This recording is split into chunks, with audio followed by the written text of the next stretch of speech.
Voilà. Merci, Inch'Allah.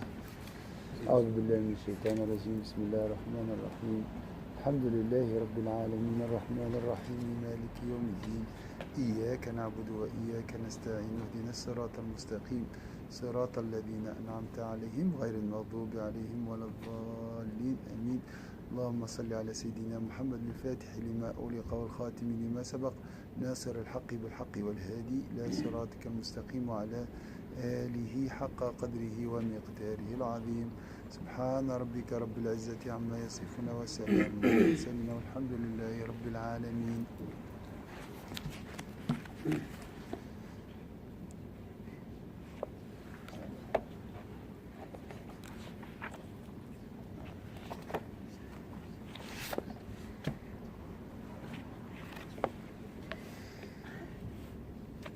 بيان السبب في زيادة النظر في لذة الآخرة على المعرفة في الدنيا. بيان السبب في زيادة النظر في لذة الدنيا في لذة الآخرة على المعرفة في الدنيا.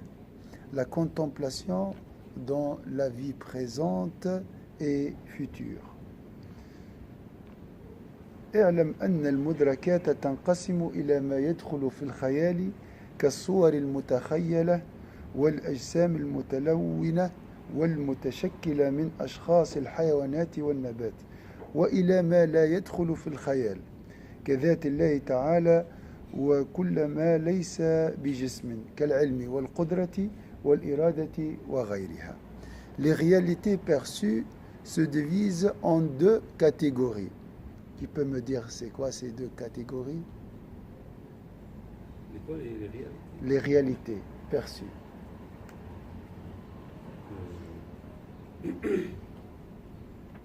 On a deux catégories.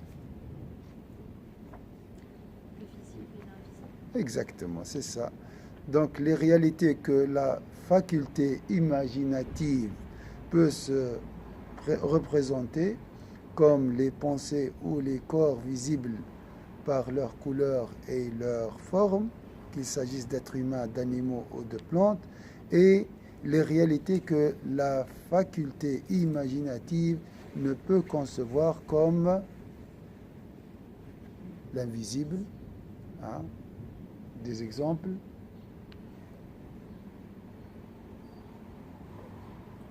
Bon, les anges, les sens de Dieu, les sentiments, le pouvoir, l'intelligence, le savoir, l'amour, oui.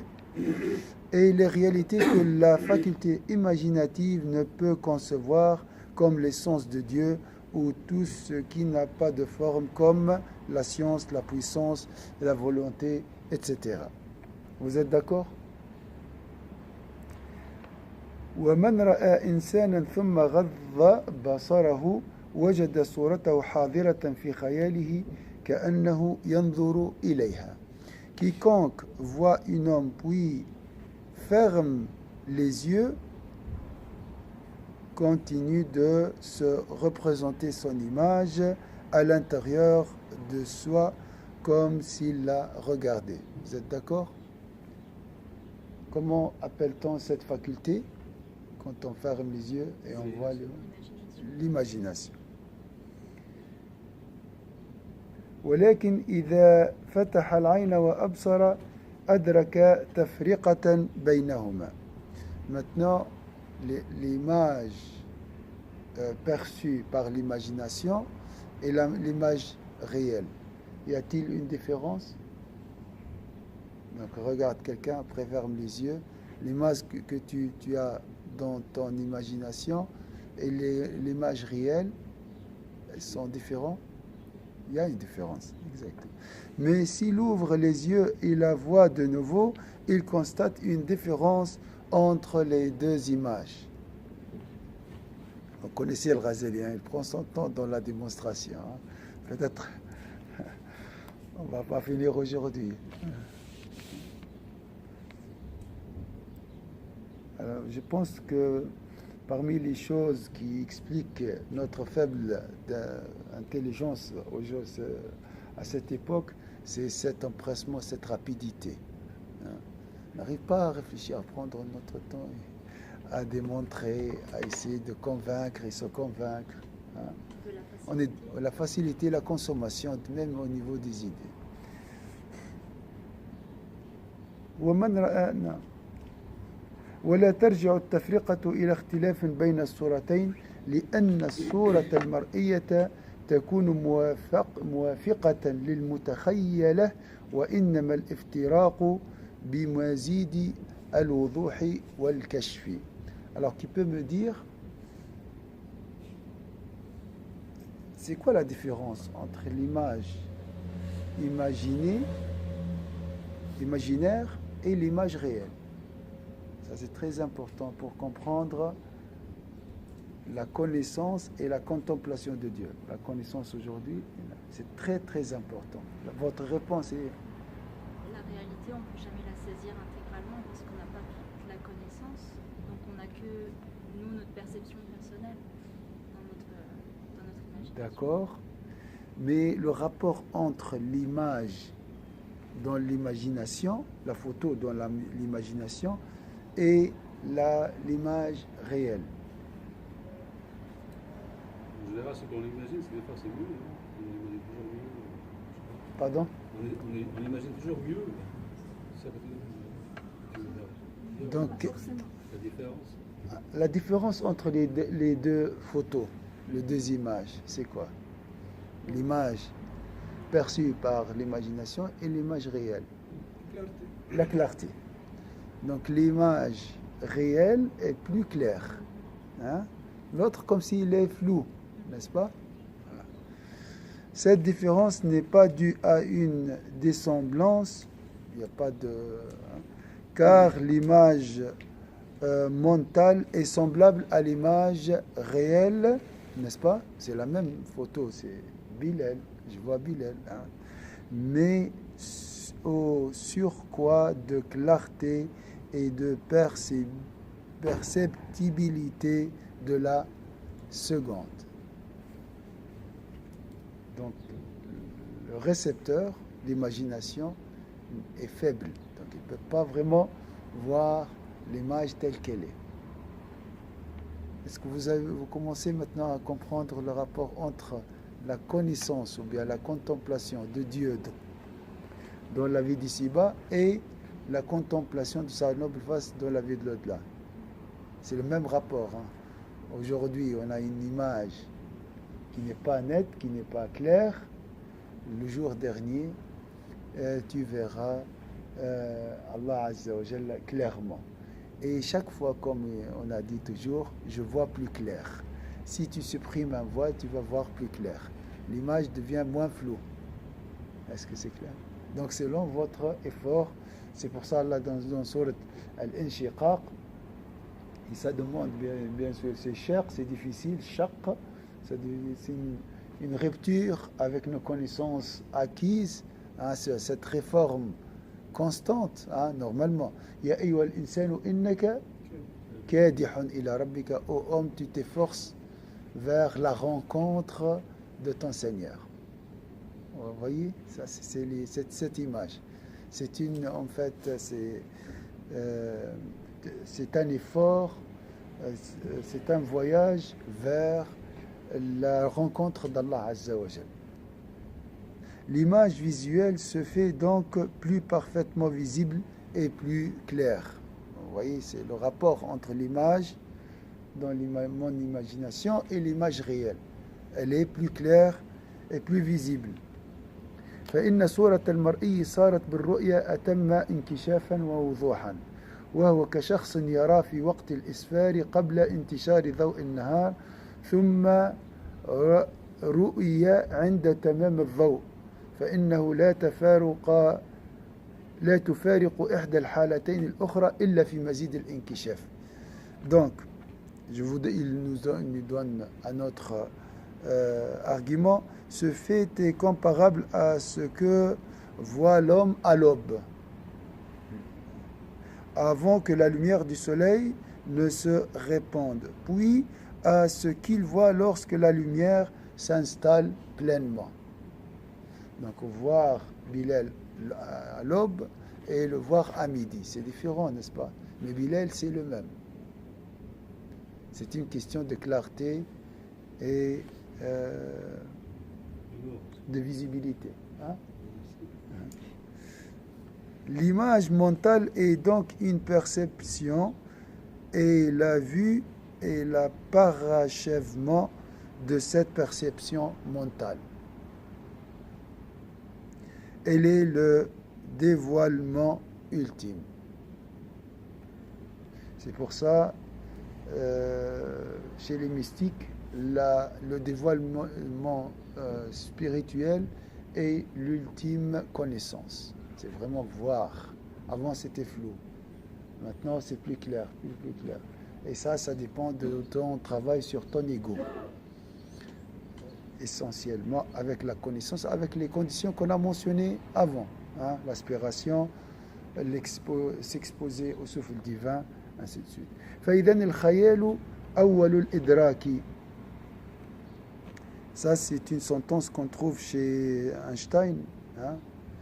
On appelle celle-ci vision parce qu'elle est le plus haut point de dévoilement, non parce qu'elle se situe dans l'œil.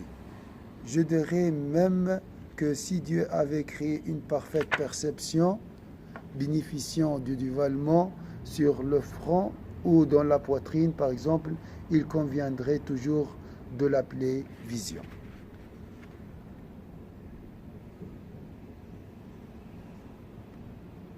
Alors, il y a une chose qui n'est pas peut-être traduite. On appelle celle-ci.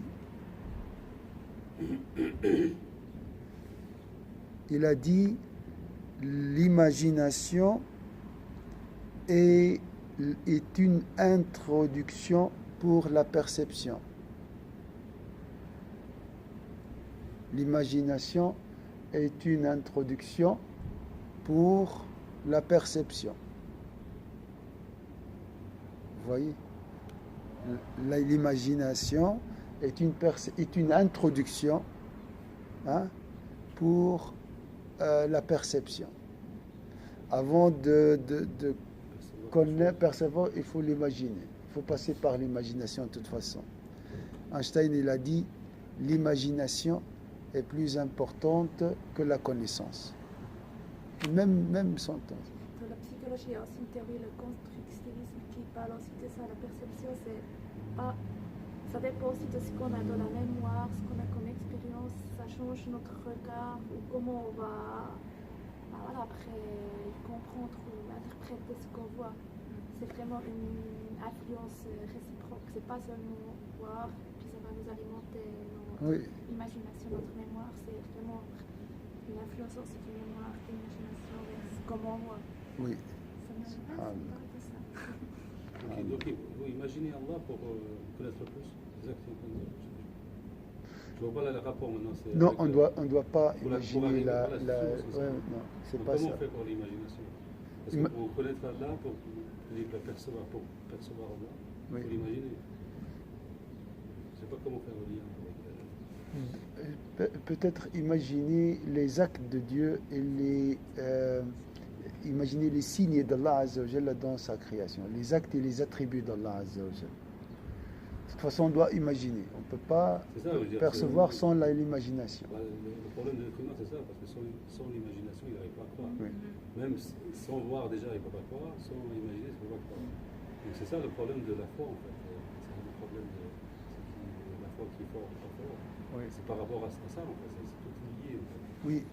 À quel moment... mais tu as dit quelque chose, tu as dit même l'imagination, c'est plus important que la connaissance. Oui. Dans quel sens?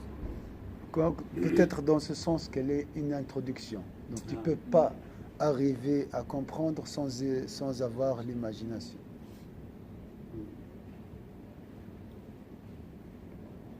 Mais c'est interdit l'imagination. Oui. Les sens de Dieu est interdite. L'imagination. Imaginer l'essence de Dieu. On a trois choses. Les sens, l'entité, Avet, Asifet,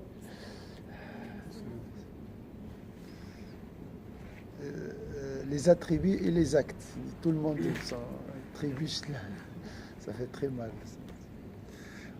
Donc ça, c'est une vision. Mais on ne parle pas, bien sûr, de l'imagination comme... c'est une question d'analogie. El-Ghazali utilise ça pour nous faire comprendre l'importance de la vision intérieure par rapport à la vision réelle le jour dernier. C'est une vision faite avec le cœur. Ça n'a rien à voir avec l'imagination. Mais l'imagination comparée à la vision réelle est comme la clairvoyance comparée à la contemplation de la noble face d'Allah Azza wa Jal. Est-ce que c'est clair? C'est question d'analogie. El Ghazali n'a jamais dit il faut imaginer Dieu avant de le percevoir. Non, non. Est-ce que c'est clair ce point? Peut-être c'est... Donc, nous avons une connaissance intérieure grâce à la clairvoyance concernant la présence divine. Ça, c'est une connaissance reçue. Elle vient toute seule. Hein? C'est la contemplation du cœur. Comparée à la contemplation réelle avec les yeux le jour dernier. C'est comme l'imagination comparée à la vision réelle. Est-ce que c'est clair? Le rapport entre les deux. On parle du rapport. Le jour Dernier, oui. Pas la contemplation d'Allah. La contemplation de la noble face d'Allah Azza wa Jalla, comparée à la connaissance. Mais qu'est-ce qu'on entend par la noble face d'Allah? C'est-à-dire qu'on va voir la face d'Allah? La face d'Allah Azza wa Jalla, oui. C'est ça que moi je l'appelle. Si on dit qu'on voit Allah lui-même, parce qu'on ne peut pas imaginer les trois choses avec l'émotion de la. Est-ce que c'est le jour dernier, on va voir ces trois choses? Oui, parce que on doit l'imaginer maintenant, parce que sinon on peut pas. Comment on peut croire à ça? C'est ça, parce que pas l'imaginer, mais contempler. Voilà, c'est la contemplation avec le. Dernier, le jour dernier, on va voir la beauté de Dieu, la majesté de Dieu. Je ne peux pas te dire comment, mais nous aurions les facultés, les corps prêts à contempler la noble face d'Allah. Aujourd'hui, il y a beaucoup de voiles, donc on peut voir, mais flou. L'image n'est pas claire à cause de ces voiles. On n'avait pas dit que le jour dernier, étant donné que voilà, ça sera un jour important, on sera tellement occupé à peut-être avoir peur ou qu'on ne sera pas vraiment penché sur la contemplation d'Allah et que ça serait plutôt réservé au Firdaus. Oui. Qu'on s'est réservé Bien pour sûr. le plus haut degré. Donc, Oui. moi, ce que j'avais compris, c'est que le jour dernier, on ne pourra pas admirer ceci parce qu'il y aura autre chose en place. En fait. Oui. Ce degré, c'est réservé au Firdaus. C'est réservé aux gens du Firdaus et pour les habitants du paradis, une fois par semaine, c'est le jour du vendredi aussi. Donc, tu verras Allah Azza wa Jalla, en fait, la contemplation de la noble face de la vie de Allah parachève tes connaissances mondaines, terrestres aujourd'hui. Hein? L'image sera complétée. Se complète. Je pense que c'est plutôt, quand on parle de ça, moi j'ai l'impression, je sais pas, on va le voir, mais pas avec des yeux. On va le voir plutôt, ça va nous pénétrer. Avec des yeux célestes, on dit. Avec des yeux qui appartiennent à l'autre monde. Une vision parfaite. Parce que notre vision aujourd'hui... Avec un autre sens qu'on a maintenant. Parce que avec un autre sens. Les personnes non-voyantes ne verraient pas bien. Hein? Ça, c'est sûr. Même c'est pour ça qu'on dit... sens. C'est pour ça quand tu fais le lien, on doit imaginer ici, c'est quand on va dans la forêt, par exemple, on imagine Allah, et à travers les créations. Mais c'est pas avec des yeux qu'on voit, enfin, c'est surtout quand ça nous touche, quand on voit un arbre majestueux, ou quand on voit des chutes d'eau, je sais pas, quand on voit des choses, c'est plus, on va imaginer la puissance d'Allah, et ça va nous toucher notre cœur. C'est pas avec les yeux qu'on va le voir. Je pense que c'est la même chose dans l'au-delà. Ça va nous toucher par les autres sens, pas avec seulement voir, parce que nous, on est trop focalisé sur voir physiquement Allah. Je ne pense pas que c'est plutôt... Comme elle a dit ça aussi, c'est les autres sens. On va être touché par les autres sens, on va contempler Allah différemment. Allah Azza wa Jalla dans le Coran dit Wujuhu yawma'idhin nadira li rabbiha nadira. Des visages lumineux le jour dernier Voilà. contempleront bien regardant Allah Azza wa Jalla. C'est stipulé avec les yeux. Nadira, c'est avec les yeux. C'est ça. Oui. On ne peut pas dans la langue arabe dire Ok. regarder avec un autre sens. Ouais. Le cœur, il a des yeux, bien sûr, quand on parle du cœur, parce que toujours il y a ce... Mais c'est des yeux qui ne nous intéressent pas aujourd'hui. Ils appartiennent au monde céleste. L'imagination que parle Mademoiselle, ce sont l'imagination liée à la raison Oui. humaine. Oui. Et la raison humaine ne peut pas dépasser l'existence. L'existence matérielle n'a pas la capacité de dépasser ça. Donc, il peut imaginer que dans le cadre Oui. existant, limité. Il ne parle pas là, donc au-delà, c'est une autre dimension. Oui. Je ne sais pas si pédagogiquement tu commences par l'imagination pour arriver à la contemplation et la vision réelle d'Allah Azza wa Jalla, si je commence par le début. Le Ghazali n'a pas dit ça. Il part de l'imagination comme biais pour la connaissance physique, la connaissance matérielle. Voilà. Et après, il a projeté ça dans le rapport entre la contemplation du cœur et la contemplation réelle dans la vie de l'au-delà, Al-Firdaus. Est-ce que c'est clair ce point ou bien c'est un peu confus? C'est toujours des mondes invisibles. On ne parle pas de Bien. c'est toujours important de travailler là-dessus. Il faut C'est le travailler. corps de ça, en fait. Voilà, C'est la foi et tout ça. c'est le cœur qui Nous, contemple. on se focalise beaucoup différemment, comme l'imagination. Déjà, on imagine Allah. Mais Comment il est là? On cherche moi, toujours. ça ne sert à rien, à mon Oui, avis. je pense que- Oui, ça sert à rien.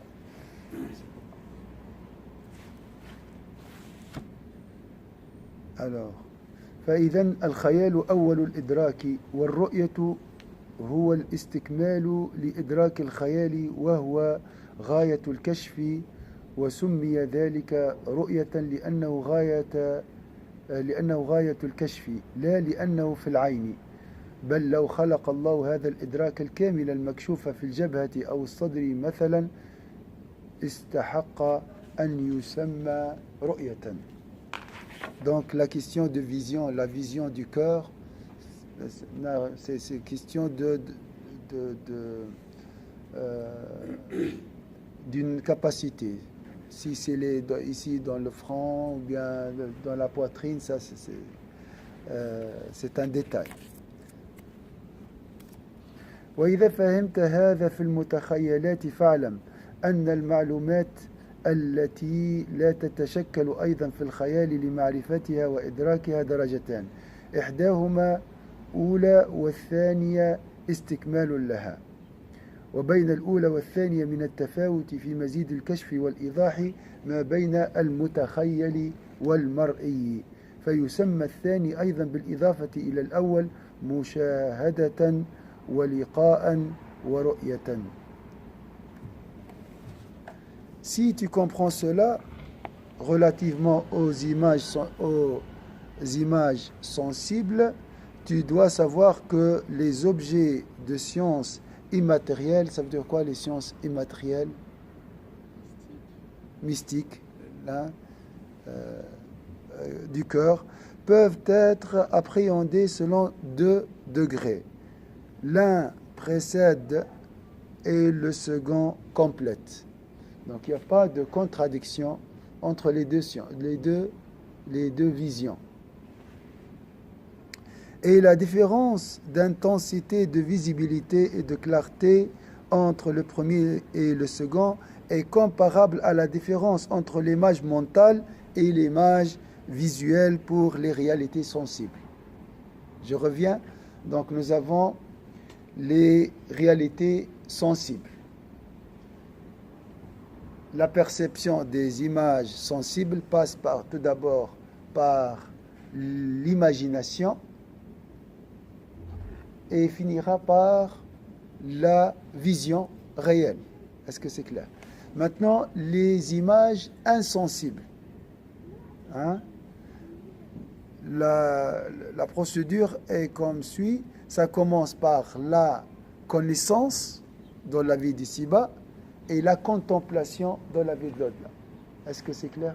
C'est question d'analogie. Mais je ne peux pas mélanger les éléments. Je ne peux pas mettre l'imagination ici dans les mondes des images insensibles. Est-ce que c'est clair ici? Voilà. Ça, c'est une connaissance matérielle comme la physique, comme les autres sciences qui touchent la matière. On commence par l'imagination. Einstein, bien sûr, parle de l'imagination qui nous aidera à inventer, à la créativité. Salam alaikum. Tfadal. Attention juste à la marche là. Wahida, fais attention là-bas. Là.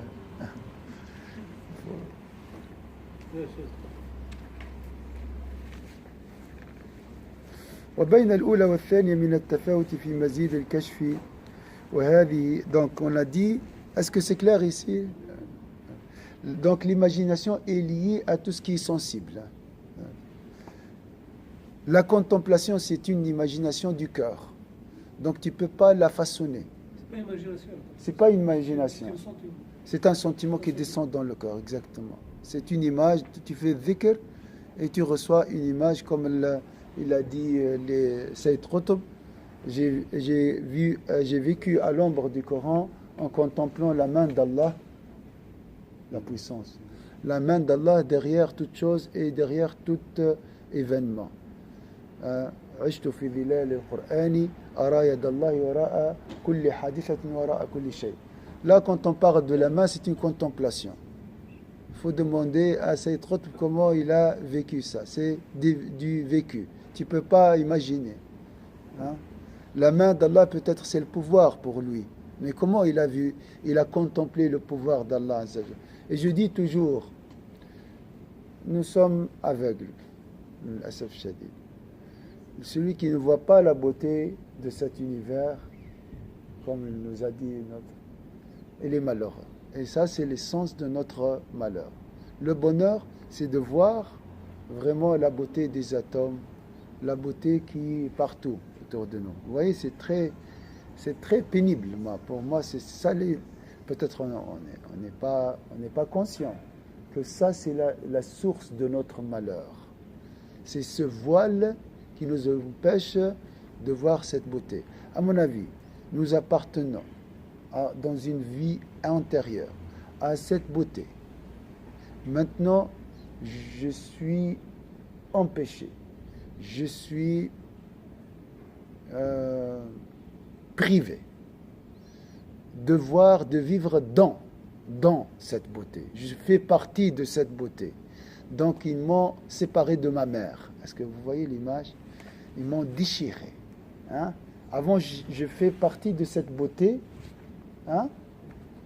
Et c'est pour ça le Ghazali, il a dit, Sayyid Qutb, il a dit, tous les mystiques, ils ont dit, si tu invoques Allah constamment, tu te fonds dans l'univers. Tu deviens une partie des atomes. En fait, moi, je suis constitué d'atomes. Hein. Le problème, c'est cette guerre entre mon corps et mon âme. Hein? Mon corps est attaché à la terre et mon âme veut planer. Le mois de Ramadan, normalement, il nous aidera à trouver cette cohérence. Mais voilà, ce n'est pas le cas parce que pendant la rupture, nous détruisons tout, malheureusement. Mais je reviens sur la question du principe. Donc, j'étais dans cet univers. Je faisais partie de cette beauté. Donc, il n'y a pas de différence entre ma constitution, donc de ce que je suis constitué, et cet univers. Ça, je parle de la beauté invisible, hein, de la beauté. Après, à cause des péchés, à cause de l'insouciance, à cause de ce mélange avec la terre, comme on dit, avec la boue, hein, j'ai perdu cette fusion alors je suis déchiré, je suis étrange, je suis encore étrange par rapport à cet univers. J'essaye, je rêve de voir ma patrie natale, maternelle, qui est la beauté, et j'arrive pas. Et cette impuissance, ou bien cette séparation entre moi et cette beauté, est la vraie source de notre étrangeté ou bien notre malheur sur cette terre. Donc je vois les choses comme ça, Wallahu a'lam. Sans la contemplation, El Ghazali ne parle pas de la théorie, sans la contemplation de cette beauté qui est prédominante, qui est dans toutes les choses insignifiantes, on a dit ça et je répète ça. Si j'imagine, je n'ai pas le droit d'imaginer, comme on a dit, parce que l'imagination, c'est juste pour vous expliquer à travers la raison. On utilise les images pour expliquer ce qui est inexplicable dans le monde invisible. Il y a de la lumière partout autour de nous. Chaque atome de l'air, de ce livre, de ce natel, mes habits, de mon corps, de vos corps, sont des atomes lumineux. J'imagine comme ça. Je rigole un peu pour vous donner. J'ai jamais vu ça. Mais ça, c'est la réalité, juste pour vous inciter à franchir le voile de l'insouciance, de l'aveuglement, pour vivre la vraie vie. Ça, c'est la vraie vie. Ça, c'est le bonheur. Et c'est le seul bonheur. Vous voyez, c'est très difficile de vivre 70 ans, 50 ans à l'extérieur, jeté devant la maison, alors que ma mère, mon père, ma famille sont à l'intérieur. Vous voyez, ce qui me sépare en plus, c'est quelque chose qui est invisible, c'est une porte. Et cette porte, c'est moi qui l'ai fabriquée, par mes désirs, par mon insouciance, par ma paresse, par ma fainéantise, par mon attachement à la matérialité, par ma faible aspiration. C'est moi le responsable. C'est moi qui a constitué, qui a fabriqué ce voile. Il ne faut pas accuser le diable. Bien sûr, lui, il m'a aidé. Il m'a amené les outils et tout ça. Il faut se rappeler de ça et il faut accepter cette réalité. La source de notre malheur est notre aveuglement. C'est pour ça, Sidi Abul Hassan Shel, il a dit concernant le voile, comment il demandait la protection d'Allah contre l'amertume du voile. Ça, c'est la vraie. C'est pas question parce que tu n'es pas marié ou bien ton conjoint qui est... Non, Wallah, c'est pas ça. Ou bien quelqu'un m'a dit comme ça, ou bien et aussi, c'est pas les vacances, c'est pas la nourriture. Le bonheur, c'est la fusion dans le monde de la beauté, et le malheur, c'est ce sentiment de vivre étranger sur cette terre, ou prisonnier, captif de nos désirs. C'est pour ça que le prophète sallallahu alayhi wa sallam, il a dit, la dunya est la prison du croyant. Parce qu'il n'arrive pas à quitter le monde matériel, le monde palpable, pour se fondre dans le monde de la beauté, le monde insensible. Est-ce que c'est clair ça? Donc là, c'est très très important, c'est pas de la théorie, c'est vraiment dit, si tu es malade et tu souffres, tu dis pas c'est à cause de la maladie, c'est à cause de mon éloignement d'Allah Azza wa Jalla. Le cœur éloigné d'Allah Azza wa Jalla souffrira dans toute situation et dans toutes les circonstances, même si on le met à Saint-Sulpice, vue sur lac, compte 100 000 francs par mois, croyez-moi, il souffrira. Et la personne malade, vraiment, qui a touché la limite de la souffrance, si là, Allah Azza wa Jalla, il ne sentira rien. Ça, j'ai donné des exemples extrêmes pour vous expliquer l'importance de ce monde de réalité qui est autour de nous. Les signes d'Allah, Bilal, tu m'as parlé, c'est des signes, c'est de la lumière. C'est de la lumière. C'est la lumière d'Allah, en fait, qui se projette sur le miroir. Al-Ghazali, il a dit qu'Allah soit satisfait de lui et qu'Allah nous donne, subhanallah, al-Bout, il a dit, vous me dites que je suis un petit Ghazali, moi je rêve d'être un jour dans la vie de Al-Ghazali. D'être un jour de la vie de Al-Ghazali. Parce que c'est des gens qui ont vécu avec Allah Azza wa Jal.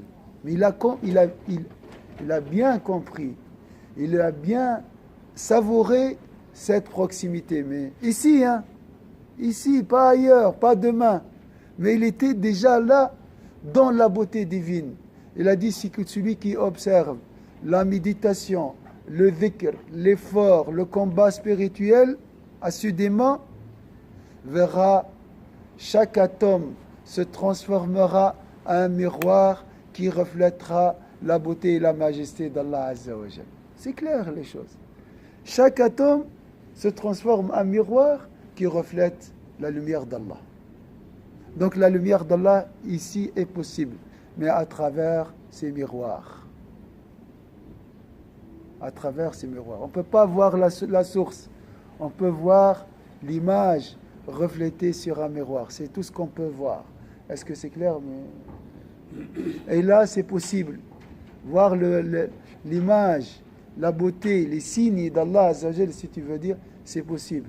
C'est pour ça Allah a dit, méditer les signes d'Allah Azzawajal. Marcher sur terre et méditer les signes d'Allah Azzawajal. Ça, c'est la vraie vie. C'est l'essence du bonheur. Donc si j'étais un psychologue et je reçois quelqu'un chez moi pour me poser la question, je suis triste. Je dis parce que tu es loin d'Allah. Je suis malade et je souffre parce que tu es loin d'Allah Azza wa Jal. Je suis riche et je souffre parce que tu es loin d'Allah. Donc en fait, il n'y a pas un seul. Ils vont me chasser de la Suisse. Alors même les maladies, même le corps, Tout, ma soeur. Si on souffre, on est loin d'Allah. Pour moi, c'est comme ça. Si je suis bien avec Allah Azza wa Jal, la maladie se transforme en plaisir.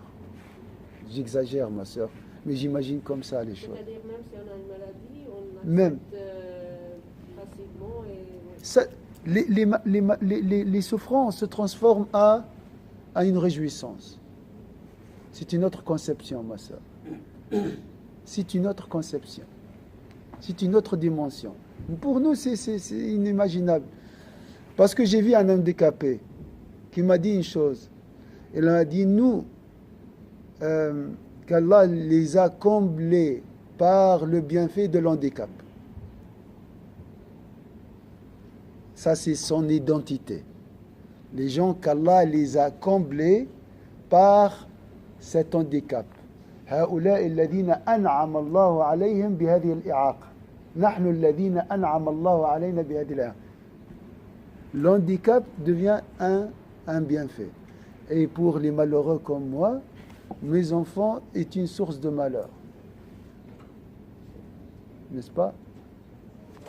C'est ça. Ils peuvent être, je vais à l'extrême. Pourquoi? Parce que voilà, j'ai pas un cœur. J'ai pas un cœur clairvoyant. Je vois pas la réalité. En fait, il n'y a que la beauté. Dans les malheurs et dans les bonnes choses. Il n'y a que le bien, il n'y a que la beauté d'Allah Azza wa Jal.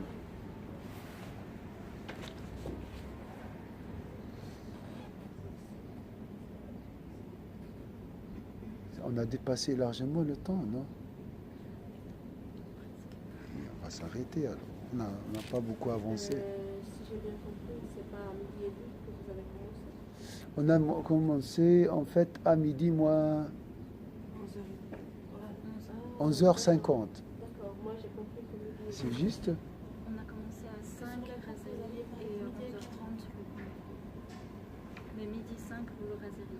Midi 5, donc on a encore du temps. D'accord, oui, oui. C'est pas midi et quart. Midi et quart, oui, normalement, oui.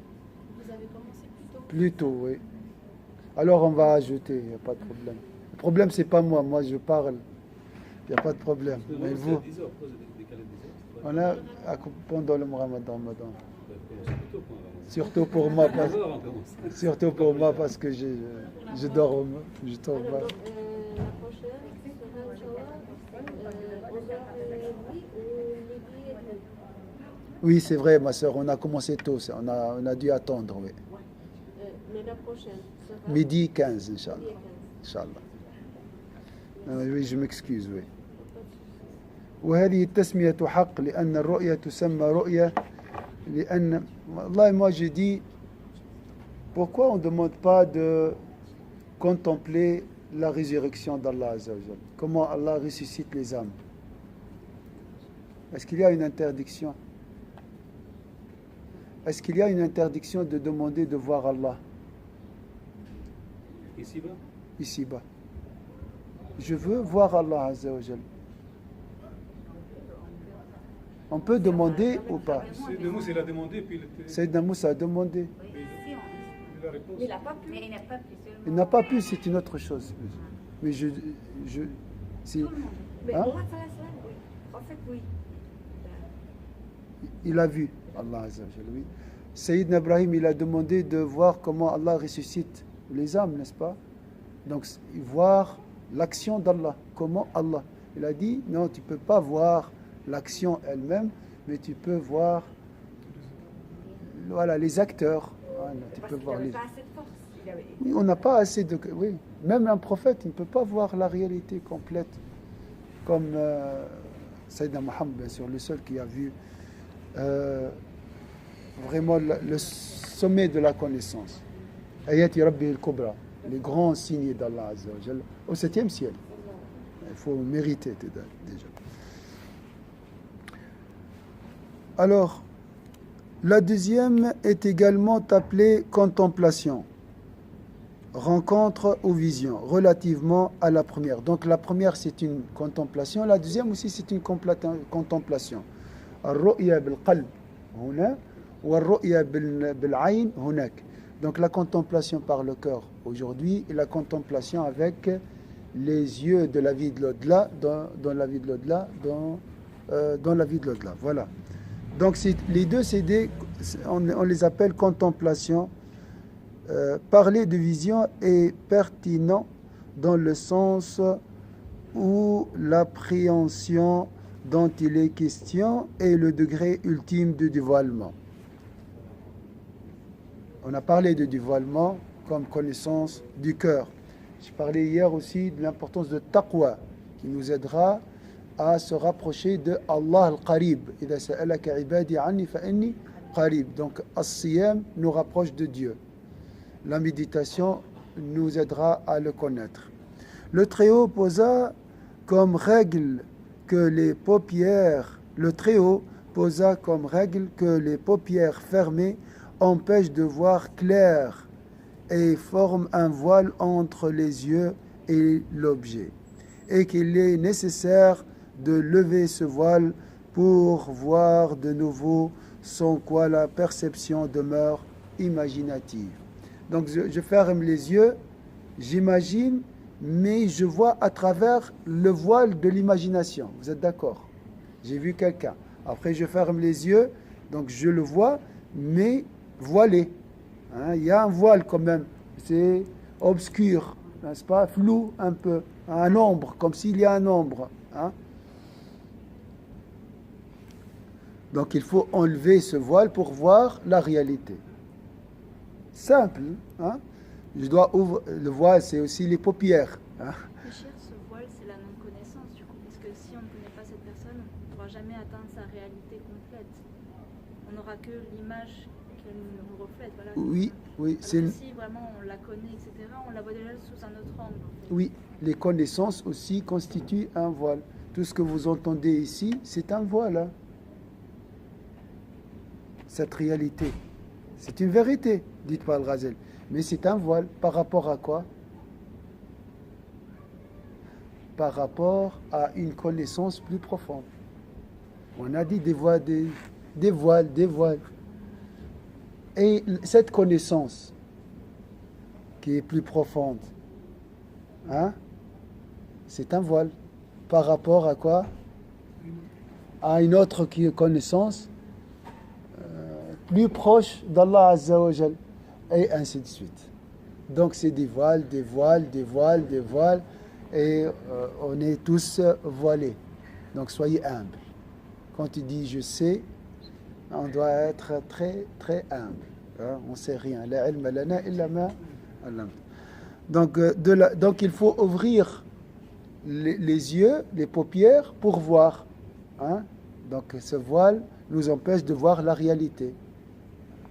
Ici, dans les yeux, c'est les paupières. De la même manière, le Très-Haut posa comme règle que tant que l'âme est voilée par l'appétit du corps et les objets de désir, et tant que certaines caractéristiques humaines la dominent, elle ne peut aboutir à la contemplation et à la rencontre relativement aux connaissances immatérielles. Donc pour voir clair ce sac, je dois ouvrir les paupières. Hein? Et donc enlever le voile qui m'empêche de voir clairement le sac. Et pour accéder au monde invisible, insensible, je dois faire quoi? Enlever quel voile? Il ne faut pas me dire les paupières. Parce qu'ils sont ouverts là, mais je ne vois rien.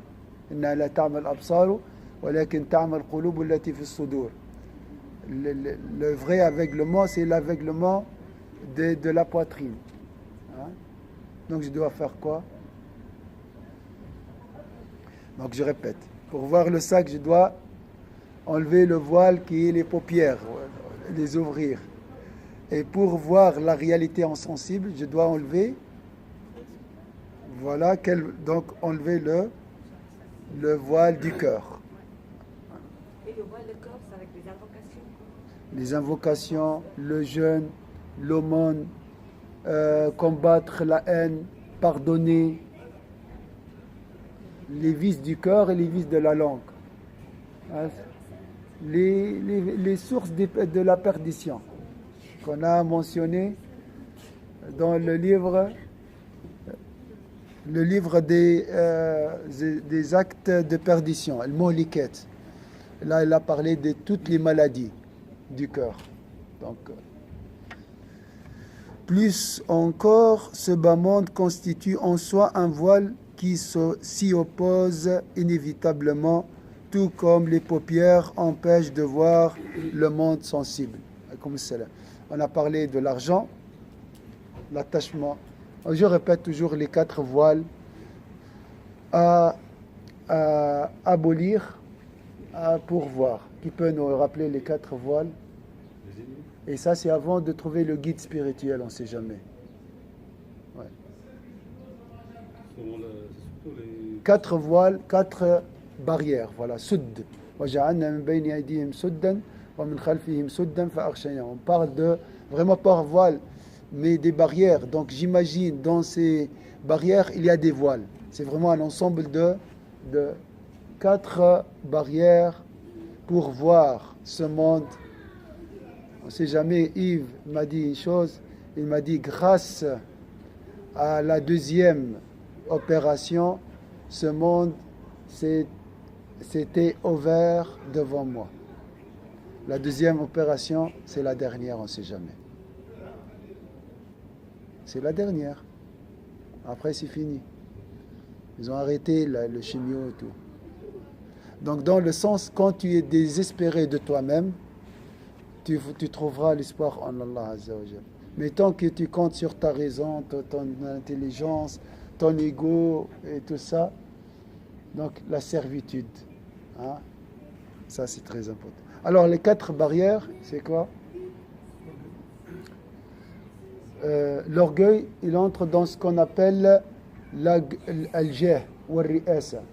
C'est l'envie de dominer. C'est l'envie du poste, la position sociale. hein, la fierté personnelle, la gloire personnelle, c'est la même chose. Hein. Ça, c'est un voile. Comment il m'insulte, lui? Comment il ose m'insulter? Hein? Et c'est quoi, toi? C'est de la terre. Il a insulté une poussière. Donc, c'est rien. Faut pas... Est-ce que vous avez vu une poussière que se révolte? Jamais. Donc, si ce n'est pas le cas, alors tu es orgueilleux. Et le jour dernier, les orgueilleux se transformeront à de la poussière et les gens marcheront dessus. Donc, tu reviens à ta réalité, à ta vraie grandeur. Voilà. Ça, c'est une barrière. Autre barrière, la fierté aujourd'hui. Hein? Le kibr, voilà. Le kibr, c'est pour ça que j'ai dit, c'est un voile. Il y a l'ostentation aussi. Donc la gloire personnelle, des fois, voilà, je veux dire, je suis la meilleure maman, je suis le meilleur imam à moi-même. Ça, c'est un orgueil intérieur. C'est l'ostentation qu'on a vue, l'infatuation, pardon. Al-ujb. Autre barrière, l'argent. Aimer l'argent. Donc si le cœur est attaché à l'argent, comment il peut voir Allah? Utiliser l'argent, oui, pour aimer Allah. Mais pas aimer l'argent et aimer Allah Azza wa Jal. Les deux ne peuvent pas cohabiter ensemble là, dans le cœur. Un seul amour. Un seul amour dans le cœur. C'est ça la logique du cœur. Un seul amour. Comment alors combattre ça contre l'intérieur? Oui, je suis la meilleure imam de sensation. Parce que vous savez que c'est pas vous, mais que c'est... Comment combattre ça? Ma soeur, c'est moi. C'est pas le diable. Le diable attise, bien sûr. Jette le charbon. Mais c'est moi. Mais est-ce qu'on est conscient quand même? Ou bien on n'est pas conscient? On est des fois conscient, des fois on n'est pas conscient. Mais souvent, on sait très bien. Un nafs.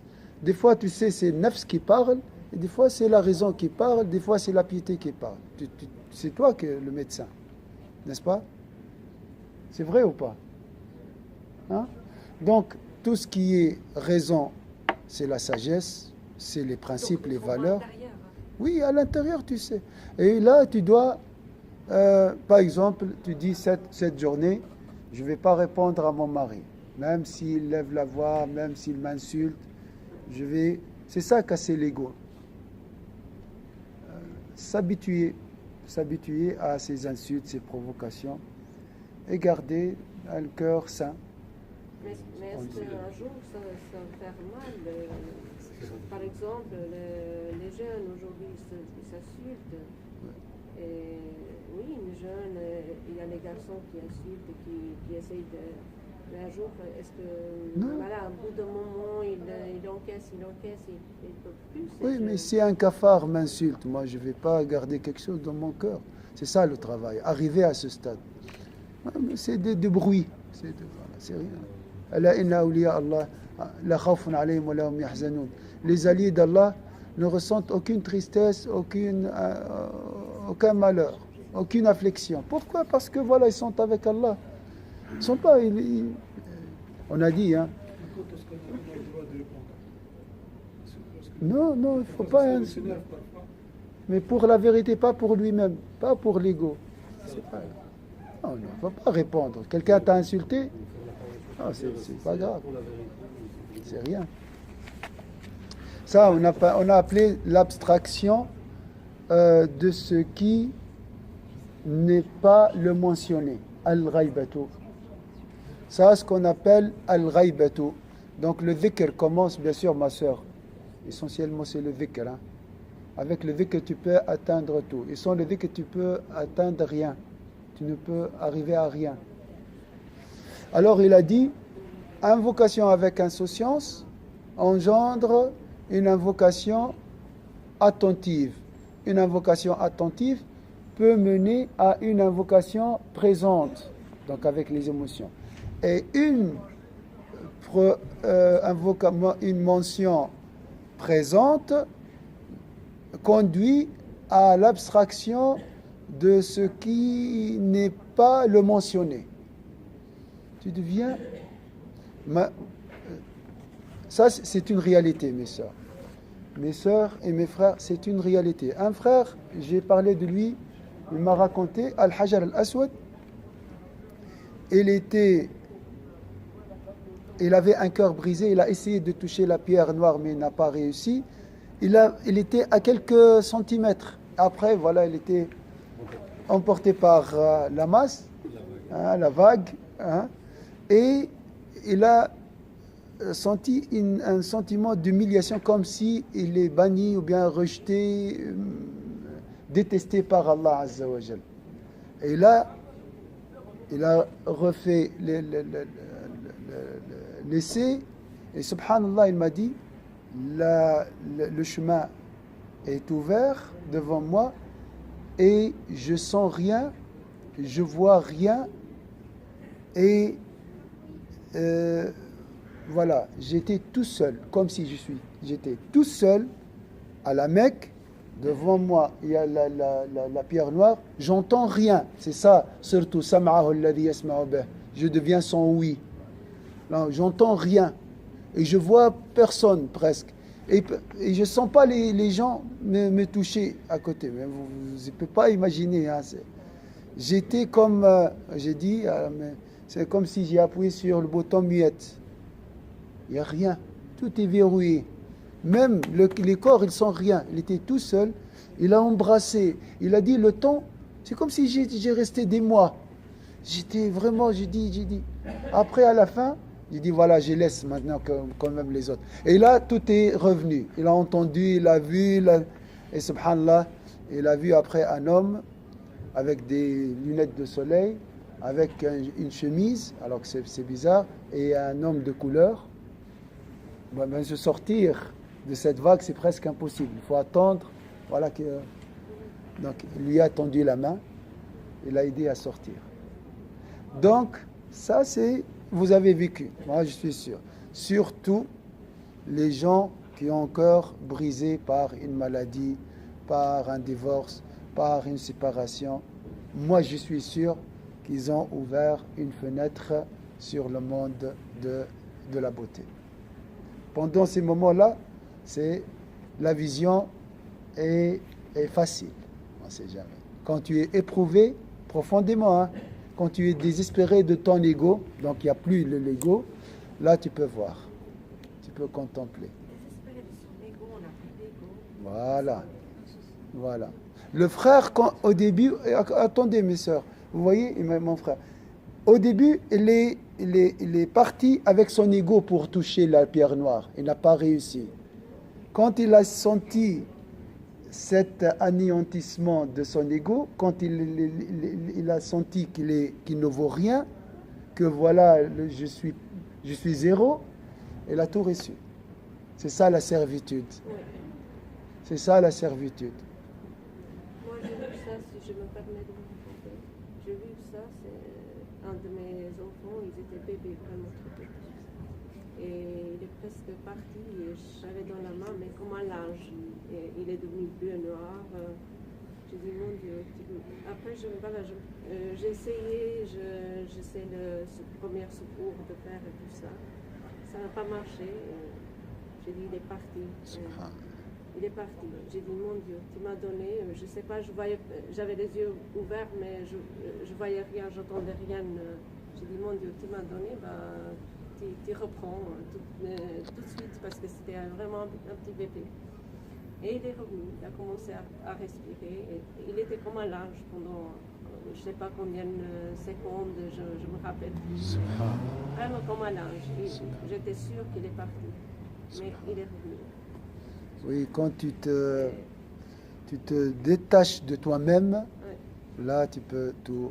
J'ai dit, je ne sais pas ce que j'ai parlé ou juste dans ma tête, j'ai dit, mon Dieu, tu m'as donné, après tant d'années d'attendre, tu m'as donné et tu me reprends. Tu as dit ça avec ton cœur et avec un cœur sincère. Est-ce que j'ai parlé mais je ne sais pas. Ça c'est sûr. Oui. C'est pour ça que tu as reçu une réponse immédiate. Elle s'est réanimée tout seul, c'est Dieu que... Voilà. Mais j'avais dans le bras comme un linge, vraiment, comme un linge. Je ne savais pas que, tellement que, je ne savais pas un bébé qui peut venir comme un linge. Il n'y avait plus rien.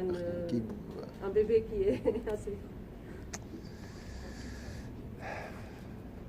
Plus encore, ce bas monde constitue en soi un voile. Donc on a dit l'argent comme barrière, l'ego, voilà, l'ego, on peut dire l'ego, Alger, on peut le dire, c'est l'ego aujourd'hui. Hein.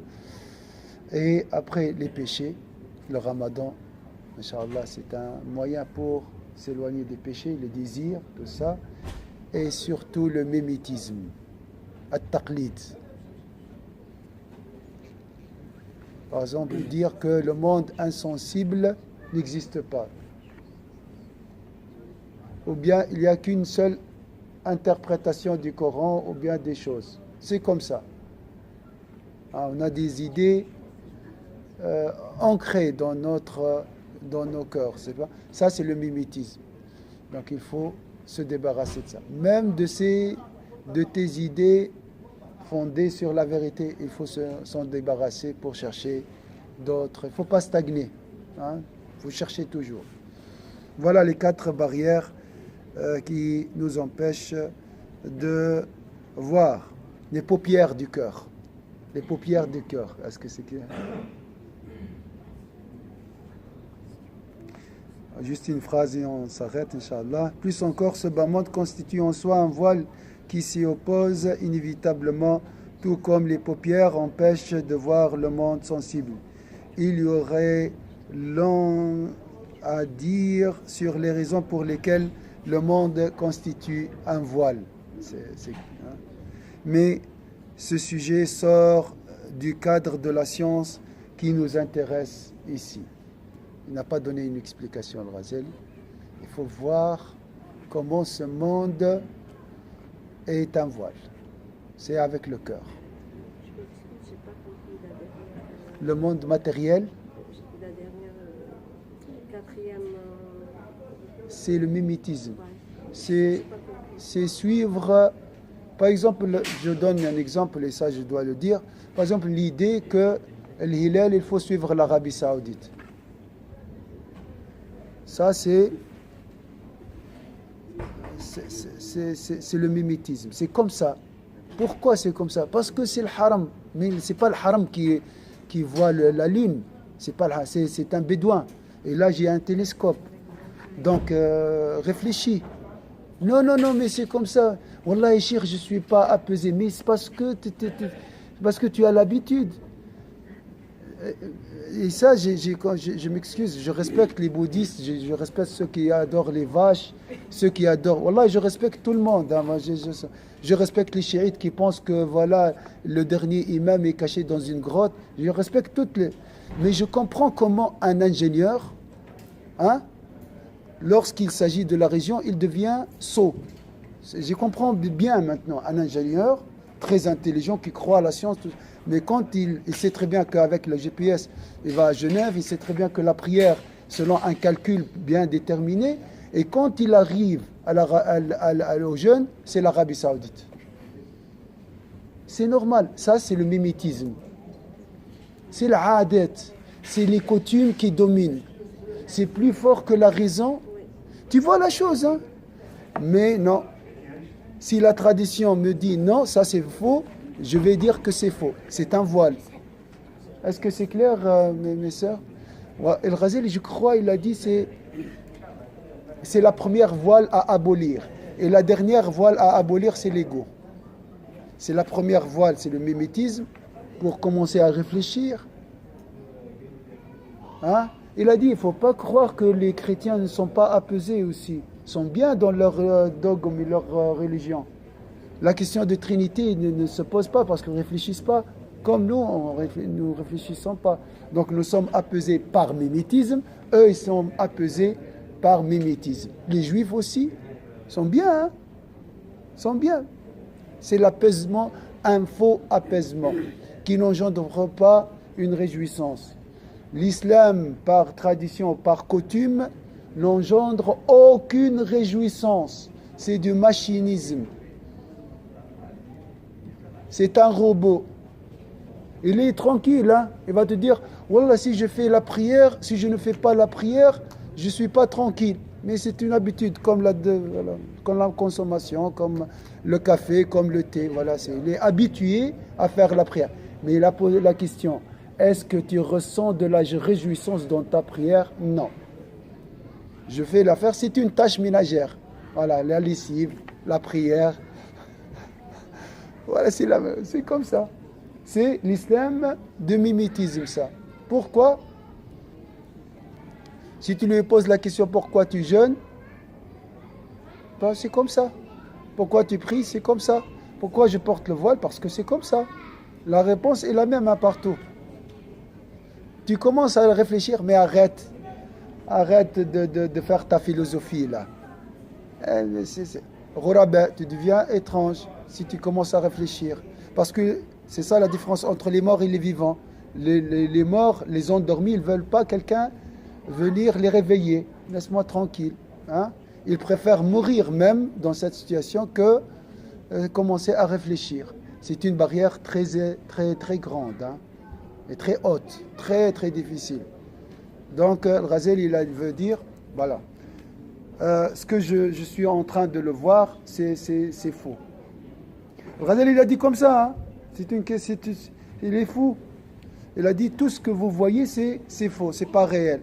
La réalité, c'est dans le monde réel, dans le monde invisible. Ça, c'est faux. La réalité, elle est derrière. Donc, ce qui est invisible est réel. Et ce qui est visible, pourquoi il n'a pas suivi la foule et gagné sa vie? Il avait un poste, il avait la science apparente, et il vit tranquille. Vie tranquille, vont te dire, voilà, calme. Hein? Et quel calme? C'est une vie machinale. Il n'y a pas de sens. Pourquoi tu pries? Mais c'est comme ça. Est-ce qu'il y a un sens ici? Est-ce que je suis humain? Je suis digne? Ici, on parle de la dignité. Est-ce que j'ai choisi la prière? Oui, bien sûr, moi je suis convaincu. Arrête, tu parles que tu n'es pas convaincu. Tu n'as pas vu la beauté de la prière, tu n'es pas convaincu. Il ne faut pas me parler de la raison. Et on est tous imams à ce niveau-là. On peut télécharger un sermon concernant les secrets de la prière et parler ça. Mais est-ce que tu as goûté? Est-ce que tu as vu la réalité invisible de la prière? Al-Ghazali, il a parlé ici de la dunya en tant que réalité contemplée par le cœur. Il a parlé, Jean, je ne parle pas de ça. À toi de faire l'effort et arriver à voir ce voile. Il a vu la laideur, l'obscurité de ce voile qui s'appelle la dunya. Je reviens toujours, ça c'est la source de notre malheur. Wallah, si nous sommes malheureux parce que nous sommes aveugles, parce que nous sommes empêchés, on se sent privés de cette beauté. C'est nous qui avons choisi cette prison. Hein? Pourquoi? Parce que tu ne fais pas d'efforts. Demain, on a la retraite spirituelle. Viens abolir ces voiles. Viens. La dunya, c'est faire une promenade, faire des grillades et tout ça. L'akhira, c'est rester dans une mosquée à méditer. Voilà, c'est clair. Et tu as le choix. C'est un jour de congé, je donne un exemple. Et ainsi de suite. Une conférence le lundi. Viens, expose-toi au souffle divin. Peut-être tu vas recevoir un éclair. Est-ce que c'est clair? Donc la dunya est la prison d'un croyant qui a choisi de vivre dans cette situation. Attention, Allah, mais un homme juste ne le fait pas. Il te prend et te met dans une prison parce qu'ils pensent, les gens, comme nos frères chrétiens, que voilà, on était au paradis, après on est descendu dans une prison ici. Oui, ça c'est selon ta conception. C'est toi qui as choisi de vivre emprisonné dans cette vie. Est-ce que c'est clair ici? Mais la dunya est une libération, est un paradis pour les gens qui cherchent à se détacher à sortir, quitter cette prison. Est-ce que c'est clair, mes sœurs? Ça, c'est à nous de faire ce travail. Mais quand je dis travail, il ne faut pas penser que tu vas faire le chantier, construire la villa et tout. Non, non, non. Juste achète le terrain, travaille le terrain et après c'est Allah qui construit. Il faut juste faire un effort et décider de sortir de cette prison et haïr surtout cette prison, haïr l'orgueil, haïr la haine, haïr la